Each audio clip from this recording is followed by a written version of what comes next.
Em nosso estudo de hoje, a lição 13 do livro Religião dos Espíritos, que tem por título Desistir.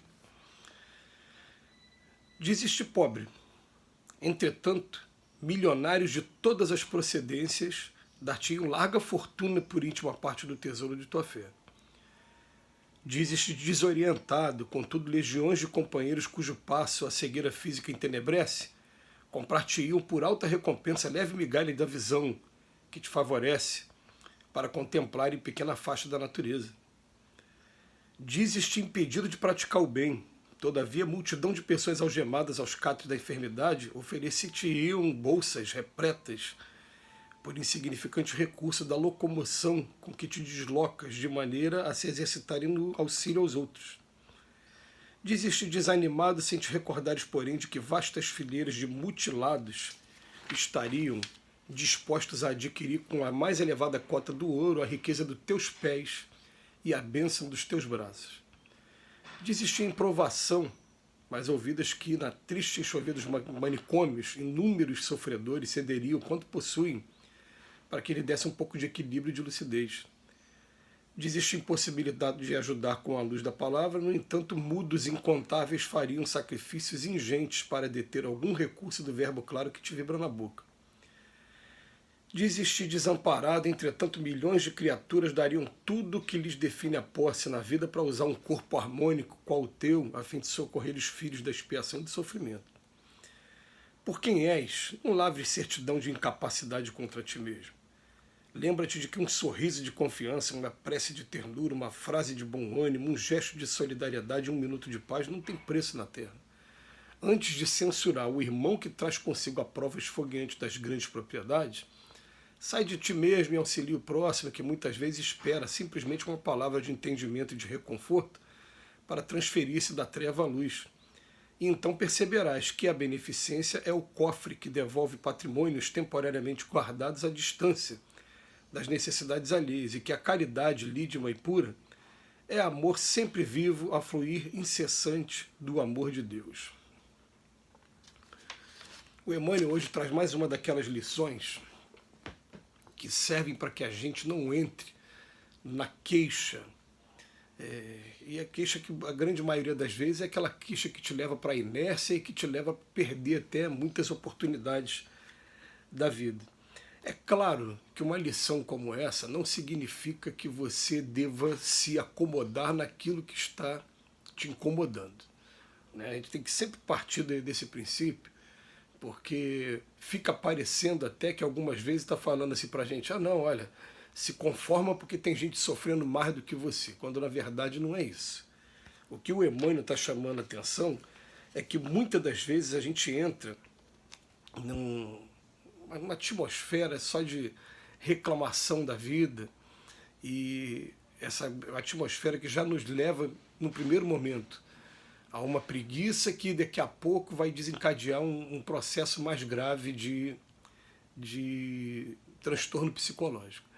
É uma coisa simples, né? A gente trabalhando agora com essa questão de criação dos filhos, a gente fica falando para os filhos assim, né? Olha, você está tendo toda a oportunidade de escolher o que você quer fazer. E o que vai acontecer? Se você não aproveitar essa oportunidade, daqui a pouco, naturalmente, você vai começar a ver os seus amigos da mesma faixa etária conseguirem seus empregos, serem aprovados em concursos públicos, conseguirem abrir seus comércios, e você vai ficar para trás e, naturalmente, daqui a pouco você vai começar a ter algum transtorno psicológico que vai fazer com que você fique deslocado, fique triste, fala, pô, todo mundo está tendo agora o seu próprio salário e eu não estou tendo. Né? É isso que acontece com cada um de nós.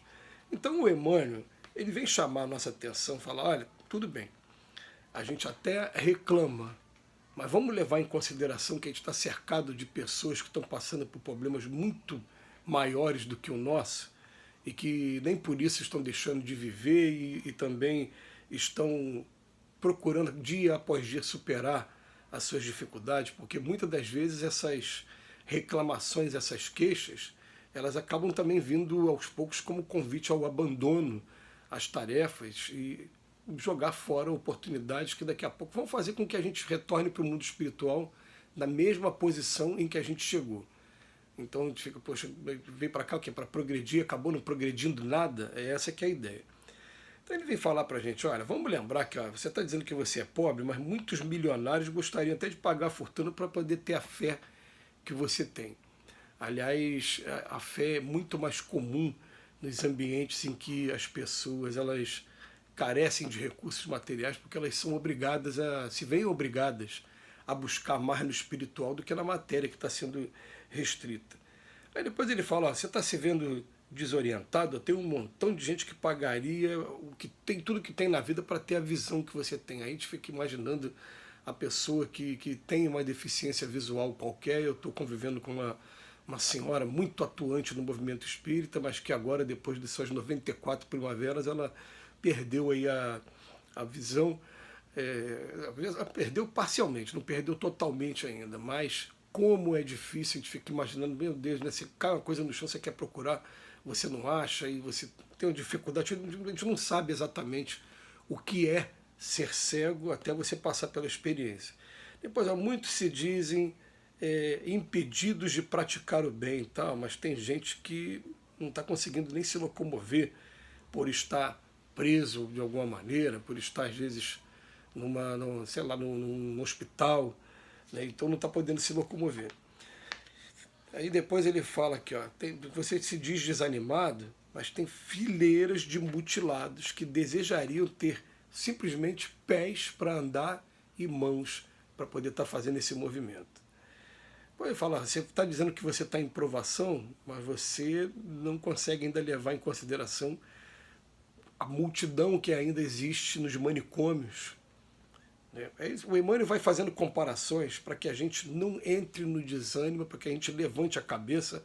A prova é dura, a prova é difícil, mas eu vou encarar o tempo todo, a cada dia que passa, dia após dia, e eu vou procurar tirar proveito e ainda vou procurar fazer a diferença. Sim, a gente tem exemplos maravilhosos, né? Inclusive esse que está aqui, que se chama Jesus Gonçalves, é um exemplo de um que na última encarnação dele ele teve lepra, ele foi segregado da sociedade, porque quem tinha a hanseníase na época, na década de 50 do século passado, era segregado.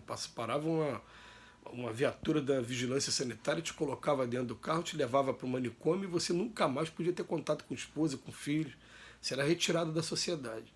Ele, no sofrimento dele lá de estar isolado, o que ele fez? Ele fundou Casa Espírita, ele fundou uma banda de música e fundou um grupo de teatro. E dali ele começou a aliviar também a dor de todos aqueles que estavam lá dentro, passando pela mesma prova que ele. E depois ele fala para a gente, olha, você se diz impossibilitado de ajudar com a luz da palavra, mas em compensação, quantas pessoas tem por aí que não tiveram a possibilidade de estudar, não sabem falar direito. E o outro, por fim, fala, você está se dizendo desamparado, tem milhões de criaturas que queriam ter um corpo harmônico, funcionando bem, igual o nosso. Então, nunca lavres certidão de incapacidade contra ti mesmo. Essa frase é muito forte do Emmanuel, né? Nunca faz isso com você mesmo. Lembra que a gente pode estar o tempo todo ajudando com um sorriso, com uma prece, com uma frase, com um gesto, um minuto, esse tipo de coisa. Então, olha, antes de ficar censurando alguém, ou então criando essa certidão de incapacidade, sai de ti mesmo e auxilia quem estiver mais próximo. É simples assim. E é quem mais próximo mesmo, quem está mais próximo, quem está mais próximo da gente são os nossos familiares, são os nossos vizinhos. Começa a entrar nessa vida de relação, e a gente vai ver que as coisas começam a melhorar para a gente. Então perceberás que a beneficência é o cofre, olha só, é um cofre que devolve patrimônios temporariamente guardados à distância. E que a caridade é sempre o amor sempre vivo, a fluir incessantemente no amor de Deus. Quer dizer, a mensagem do Emmanuel é sempre positiva, é sempre para cima. Não é para a gente se acomodar naquilo que está realmente atrapalhando a gente. A vida é feita de provas para isso mesmo.